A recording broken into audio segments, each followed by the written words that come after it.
Hi everyone, it's Math with AUB. Let's embark upon the course of preparation on the lines of SAT, GRE, GMAT. Question number 1 reads as, for how many positive integers A is it true that A square is less than or equal to 2A? A square less than or equal to 2A for how many positive integers? How many positive integers? We have to hunt down, we have to find out positive integers that satisfy this inequality, that satisfy this inequality. Solving for A, we have A square, shift 2A here, or subtract 2A from both sides, we have A square minus 2A less than or equal to 0.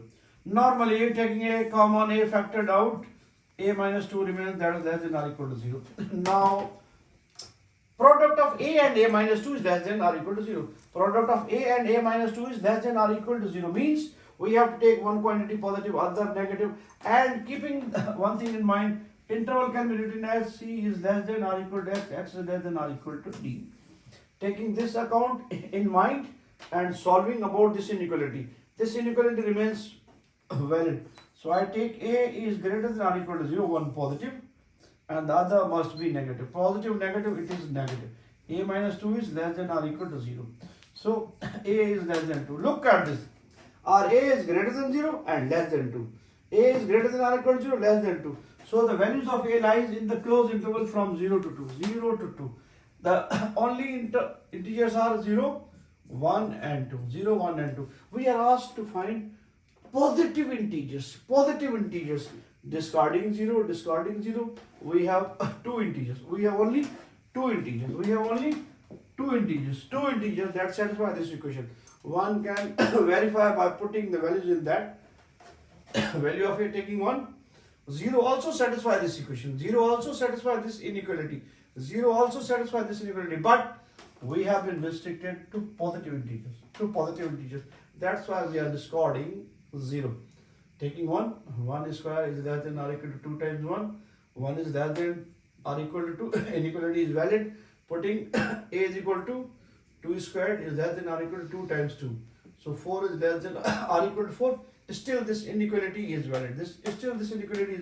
So here are only two positive integers that satisfy this inequality, this inequation or inequality. Moving towards next question, we have next question. It reads as, at 3 a.m. the temperature was 13 degree below zero.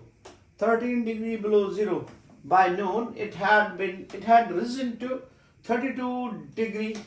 What was the average hourly increase in the temperature? At 3 a.m. the temperature was 30 degree below zero. 30 degree below zero means at 3 a.m. our temperature was negative 30 below zero, negative 30 degree, 13 degree below zero. Below zero means negative, below zero, negative 13. By noon it had risen to 32 degrees. We are asked to find its average. How many degrees? Take their difference. Final minus initial,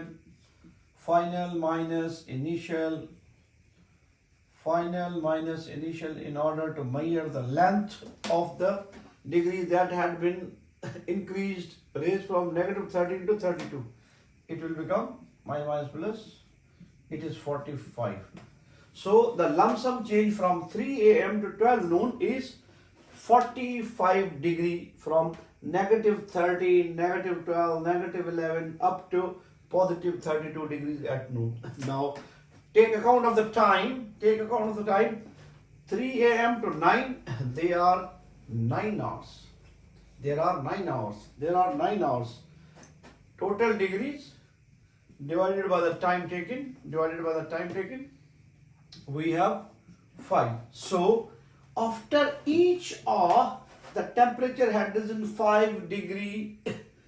After every hour the temperature had risen 5 degrees, and in lump sum 9 hours, from negative 13 degree to 32. Below 13 to negative or positive 32. Below 13 to positive 32 in just 9 hours.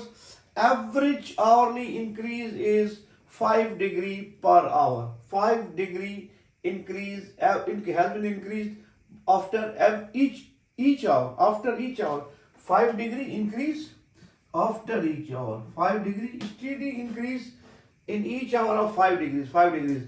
Simply at 3 a.m. the temperature was below 13. At 12, at noon, it is 32 degrees positive. We have measured the change in the temperature by utilizing the formula final minus initial.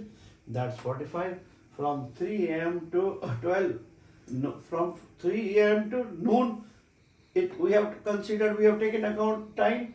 It is 9 hour duration. Span of 9 hours. 9 hour duration. 9 hours interval. 45 divided by 9. 5 degree is the answer in that case. Moving towards next question we have. Next question goes as 7 raised a times 7 raised b is equal to 7 raised c divided by 7 raised d. What is d in terms of a, b and c? Take a look at the question. What is given to us? 7 raised a times 7 raised b, bracket stands for multiplication. Written is equal to 7 raised c divided by 7 raised d. We are asked to find the value of d in terms of a and b, c. Just apply simple arithmetic. Don't get confused in what is d in terms of a, b, c. It is going to come automatically, naturally, swiftly. Just concentrate on this. Concentrate on this rather than losing your way by the woods. It will become 7 times a plus b. Exponent rule, when bases are same, they are multiplication, add their powers. Similarly, we are in a position to subtract lower power from upper as well as from upper from lower. It's up to us. Here, 7 is the numerator, so we keep intact 7 in the numerator. It will become 7 raised c minus d. We have subtracted lower part of d, c, lower part of 7, that's d from 7. As bases are equal, therefore powers are equal. A plus b is equal to c minus d. We are asked to find d in terms of a, b, c. Shift d here, a, b there. We have positive d is equal to c, negative a, negative b. So our answer is, we have expressed d in terms of a, b, c. D is equal to positive c, negative a, negative b is our answer in that case. Tiny fact of exponents. Basis same, they are multiplication, add their powers. Here we have two possibilities. Whether we write 1 over d minus 7 raised d minus c or 7 raised c minus d. Taking account of this one, this 7 lies in the numerator. So we have managed this 7 in the numerator. We have subtracted d from c, the power of 7, that is d. In the denominator, we have subtracted from numerator 7 raised c. It will become 7 raised c minus d. Bases are equal, therefore powers are equal. Equality symbol prevails here. It is a plus b is equal to c minus d. Then we have swiftly solved for d. D is equal to c minus a minus b. Moving towards next question we have. Question number 4 goes as, if p and q are primes greater than 2, which of the following must be true? Here we have given p is a prime, q is a prime, greater than 2. Greater than 2. Simple fact of primes are misconception. One is not a prime. One is not a prime. For definition of prime is, it must have exactly 2 divisors. One is not prime because one has only one divisor. And 2 is only even prime. 2 is only even prime. The rest known primes are odd. The rest primes are odd. Misconception about one is that one is a prime, one is not a prime, because one has divisor only one. For the definition of prime number, it must have exactly 2 divisors, one and itself. In case of one, it is only one. And 2 is the only even prime. The rest prime are odd. One can look, write some prime number 3, 5, 7, 11, 13, 17, 19, 23, 29, 31, 37, 41, 43, and so on, and so on. The rest primes are odd. If P, Q are primes greater than 2, means P and Q are primes and they are not equal to 2, greater than 2, greater than 2, then which of the following is true? Number one fact is given to us, P plus Q is even or not. We have to apply this given fact to hunt down this whether it is true or false. P is prime, Q is prime, because the rest prime, only even prime is 2, the rest primes are odd. So P is odd and Q is odd. Odd plus odd, we are familiar, the sum of two odd numbers is always even. Sum of two odd number is always even. If you got trouble with that, just simply take any two. 3 plus 5, 8. 5 plus 7, 12. 11 plus 13, 24. 13, 17, how much it is? 30. One can take the numbers to reconcile this fact by concrete examples. Easy to understand, swallow, other it is also easy. So, number one is true. P plus Q definitely is even where P and Q are odd primes. Number two, P times Q, the product of P and Q is odd. Product of P and Q is odd. We know that P and Q are odd primes. P and Q are odd primes. Product of odd with odd is always odd. It's also not, this fact is true. Take any two numbers from here. 3 times 5, it is 15. 5 times 7, it is 35, and so on. One can verify by taking these prime numbers, not take 2, because we have been restricted that all primes greater than 2. All primes greater than 2. So 1 is 2, 2 is 2. What about third? Let's see and find out. Now we have given P squared minus Q squared. We are asked to check whether it is even or not. Here, P square minus Q square. P is odd, Q is odd. P is odd prime, Q is also odd prime. Here, odd squared minus odd squared. Product of odd with odd always results in odd. Product of odd with odd always results in odd. And the difference of two odd numbers is always odd number. One can check. 5 minus 3, it is 2, even. 5 minus 3, it is 2. Take 7 and 5, it is also 2. So, product of odd with odd is odd. Product of odd with odd is odd. And the difference of odd, difference and sum of odd number is always even. Is always even. Yes, it is even. One way to shed some light on this, as this R, one can apply little bit equivalent. P squared minus Q squared, factorize it. P plus Q times P minus Q. We are familiar. Sum of two odd numbers is even.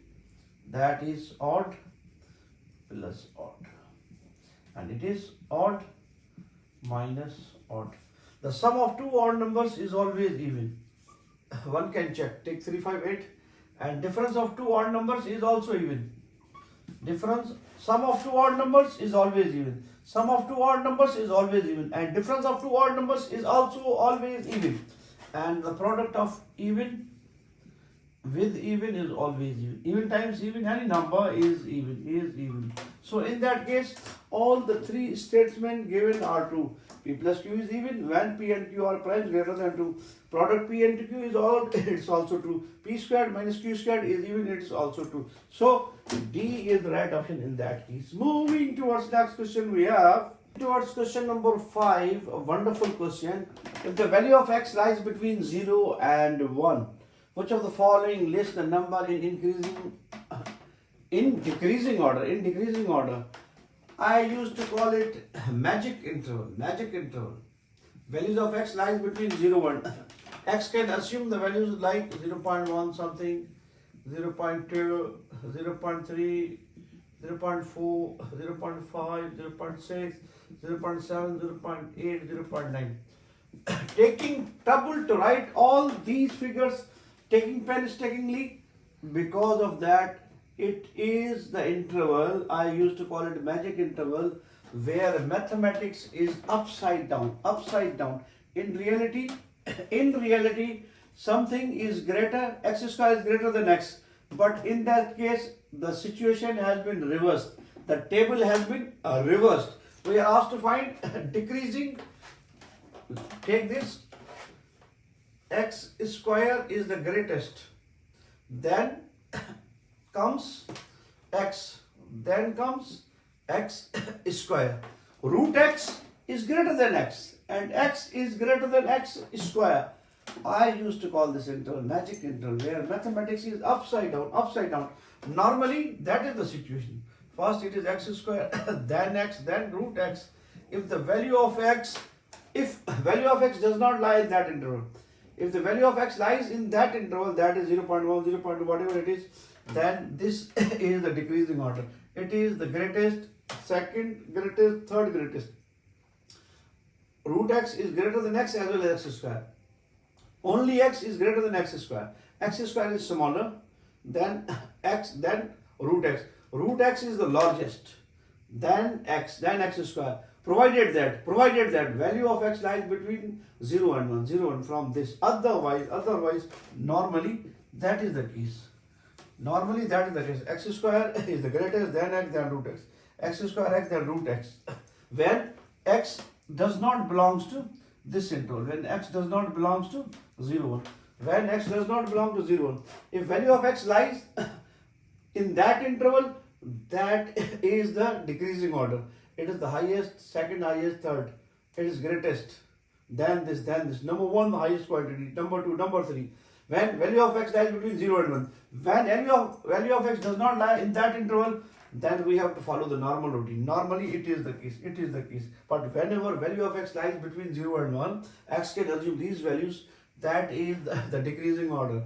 Root x is the greatest. Then comes x, then x square. That is where mathematics has been upside down in that interval. I call it a magic interval. Moving towards next question, we have moving towards question number 6. It's a simple one. 7 raised 8 times 7 raised 9 overall raised 10. Here, basis same. They are multiplication at their cost. Right? 7 1 times 8 plus 9. Overall raised 10. 8 plus 9, 7 raised 17 times 10. Utilizing tiny effect of exponent, just multiply 17 and 10. 7 raised 17 times 10. 7 raised 170 is the right option in that case. Very simple question. See you in the next one.